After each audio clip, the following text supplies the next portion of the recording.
Faced with growing unemployment and a shrinking defense industry, the Bush administration has reluctantly given its okay to spend $1.5 billion in developmental funds for this ungainly airplane the Pentagon says it can't afford, but Congress loves. I think it was in the national interest to go ahead with the V-22. The Congress clearly wants to produce it, and the armed services want it. With an eye towards conflicts like the Persian Gulf, where thousands of troops were helicoptered long distances, the Marines say they need the Osprey, which can take off from aircraft carriers far at sea and carry 24 combat-loaded soldiers at speeds up to 300 miles an hour to the battlefront.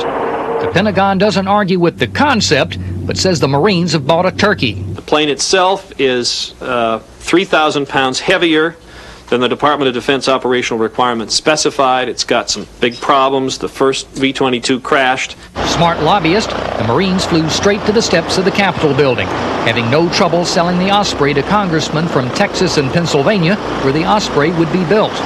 They seized on the president's sliding popularity to put more pressure on the Bush administration to free up the $30 billion project. The Secretary has refused to spend the money, despite the unmistakably clear intent of Congress to proceed with the program.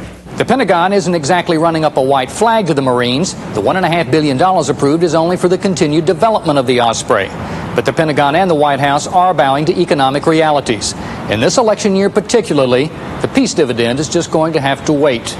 Jim Stewart, CBS News, the Pentagon. Thousands of people were still without electricity in Chicago today after a line of violent storms tore through the Middle West and the South. 5 people were killed, dozens injured. Heavy rain brought flooding to Tennessee. And in Oklahoma, tornadoes destroyed a dozen homes. Rain at Wimbledon forced postponement today of the men's tennis semifinals. Fans made the best of it, doing the wave, dancing in the aisles, and forming, of all things, a conga line. Tomorrow's forecast is for more rain and less dancing. Still ahead on tonight's CBS Evening News, after the riots, a couple goes to work, finding jobs for others. And the land of the gold rush reduced to writing IOUs.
President Bush heads to Europe tomorrow night for an international economic summit.